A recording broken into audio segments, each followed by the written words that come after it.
So I'm going to start today's talk with a question, and the question is this.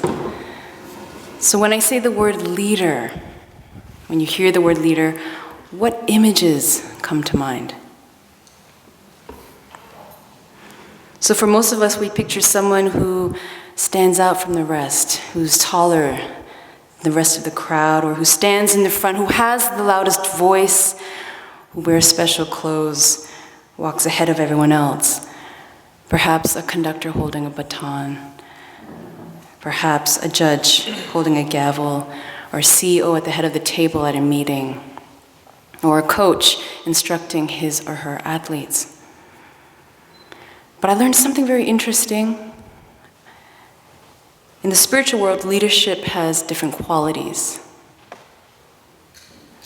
The spiritual leaders that I have met and who have inspired me did not always stand in the front, did not always walk ahead of everyone else, or sit at the head of the table. These were mentors who were able to maintain the beginner's mind. And they never seemed to be at the top because, number one, they were constantly training. They were constantly training, trying to work with their mind, and they saw that the mundane was spiritual, the spiritual was the mundane. So in that sense, work and practice were not mutually exclusive. And number two, what I noticed about them is they always had a teacher. They always had their mentor. And so what struck me was they were a teacher, but always a student. So I think one of the reasons why I have such love and faith in Won Buddhism is that I learned about Won Buddhism through stories from my father, who was a very devout Won Buddhist. But he would tell me stories about his teachers. And I didn't understand everything he said because he would say this in Korean. But what I did understand was that they inspired him because they weren't just about talking. They put what they knew into action.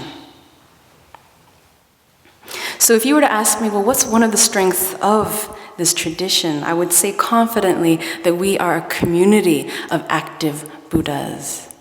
We're not just living or breathing Buddhas, we are active Buddhas.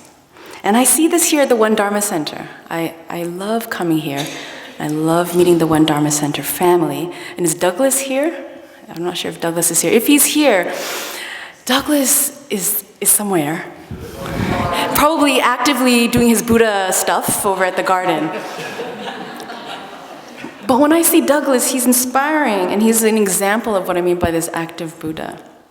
So our students are here, we're here for a week, and every morning we work with Douglas in the garden.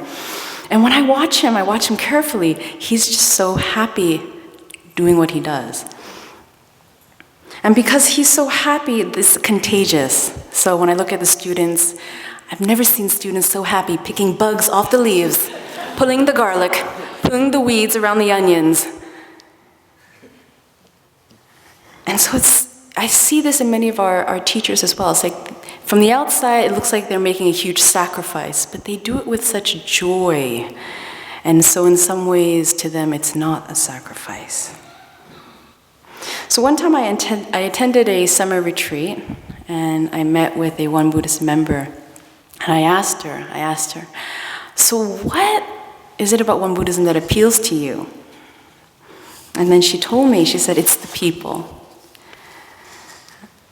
And she started to tell me a story about the first Won Buddhist Kyomunim that she met. And she said, I will never forget her. And I said, why? And she said, because she lived differently. She lived so differently. And I said, how so? And then she began to share her story. So she lived in the neighborhood, and there was a Won Buddhist temple, and she would walk by the temple several times. And she'd sometimes see this very old, short grandmother working in the garden. And she'd be hunched over, the grandmother would be hunched over, and working with her hands, clothes a little bit dirty, hands covered in soil. And the woman just would think to herself, oh, it's just the grandmother who lives there, or a temple member helping out in the garden. Well, one day this woman thought to herself, I think I should attend one of their services. So on a Sunday morning, she went a little bit early, sat down with the other temple members, and waited for the Kyomunim to come in. And to her surprise, this very short older young woman walked in with her hair tied back neatly, wearing these white pristine robe and walking in right to the front to the lectern. And it was the same woman working in the garden. And then she stood at the lectern, and this woman just gave this powerful Dharma talk. And the woman just told me, she says, I will never forget that. It will never leave my memory. Because she taught me that day that work and practice are not two. And in Won Buddhism, we are trained to see that work and practice are not two. And I witnessed this again last year in the summertime. It was at a retreat in Hawaii. We have a retreat in Hawaii. And at that time, our fourth head Dharma master, Venerable Chwasan, was there. He wasn't attending the retreat, he was just staying at the meditation center. And as he was there, we were attending the program, so we would sit in the Dharma hall listening to Dharma talks. And meanwhile, he was outside cutting trees, pulling weeds, cutting grass. And during break time, we're all younger, because he's over 80, we'd come downstairs to the kitchen and we're drinking this ice cold water, and he walked in like drenched in sweat, and we're all like, and he wouldn't say, oh, well, come out and help me. He just did what he had to do. That was his meditation. And it was amazing to see from day 1 to day 10 the differences at the meditation center. The exterior totally changed, which actually changed and improved the overall atmosphere of the retreat.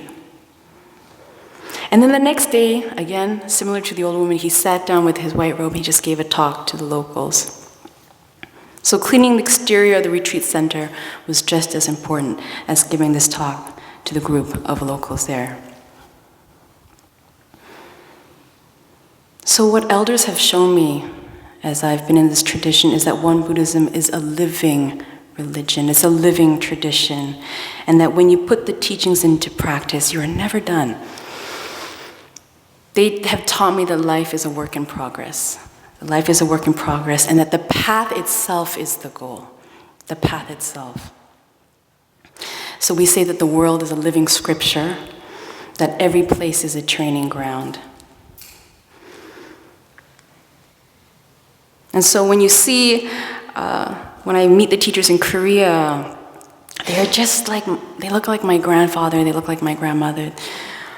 They look like the neighbor down the street. So plain in fact that you just might walk past them as they're working in the garden. So where does this motive force come from? Where does this energy to bring the practice to life, where does that energy come from?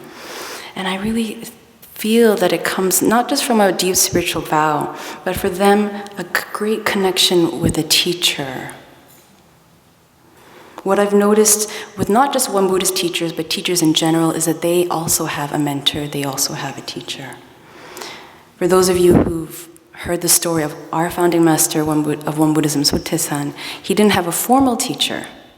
However, after attaining awakening and reading the Diamond Sutra, he realized, Shakyamuni Buddha already enlightened to what I've experienced.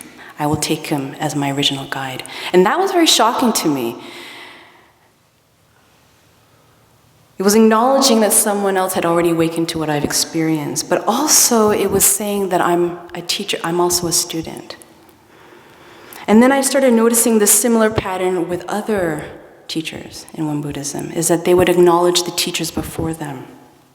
And so you'll never hear them saying, my teaching. It's never my teaching. They will refer to the masters before them.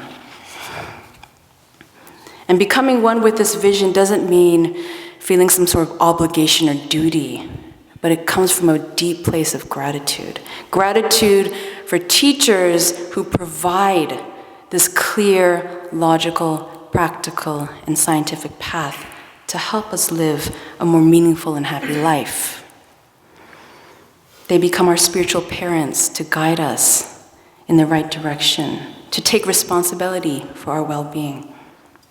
Not just there to support us, but to help us transform our life. On the other hand, many of us can feel a disconnection and move further away. And what happens is that we become this orphan. And sometimes people when they make a disconnection with teachers, what happens is that they slowly become the master, they slowly become the greatest teacher, and the person who knows everything that nobody else does. But so you may ask, well, how do you become one with a teacher who has already passed away? How can I become one with a teacher when there are no physical teachers around me? And that's why the teachings are so important.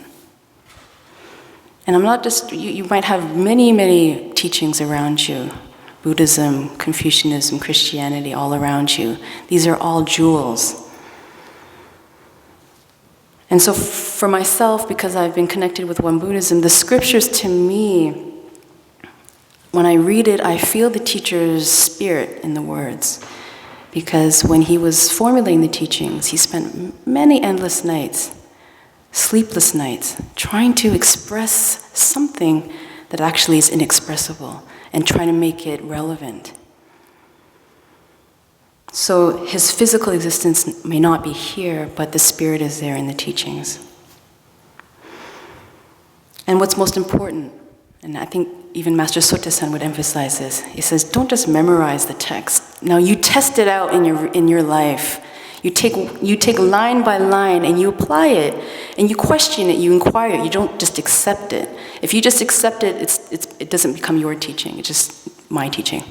You test it out, you talk with your Dharma friends and your Dharma teachers, see what works, see what doesn't work. So what I've learned, again, is this, that spiritual leadership is not about where you stand, what you know, or what you wear, but it's how you make the teachings come to life. It's about maintaining the beginner's mind by constantly training to see that practice is not something short-term, but a lifelong journey, and a journey that should not be done alone, but in the presence of really great mentors and Dharma friends. So when Venerable Trasan, the fourth head Dharma master, was cutting trees in Hawaii, I could see his physical form, but I could also see that it was not just Venerable Trasan cutting the trees, but it was also Sotasan, and it was also Shakyamuni Buddha and the many masters before that were there in that one moment. And you may hear this and think, isn't this worshiping a person? Is this idolatry? And I want to say that when I say this, it's not about worshiping a person. It's about bowing very deeply in great, deep gratitude. That again, that there are teachers out there, not just in One Buddhism, but in many traditions, the sages, that they're able to express the ineffable. That they're able to create a map for us to follow that's relevant in this contemporary society. Something realistic, something practical, so that we can live happier and more meaningful lives, not just for ourselves, but for the greater purpose of serving society. So my wish for myself and for all of you here today is that we continue on this spiritual path together, that we maintain the beginner's mind, and that we train passionately, that we learn continuously, and that we teach compassionately, forgive unhesitantly, and live authentically. Thank you very much.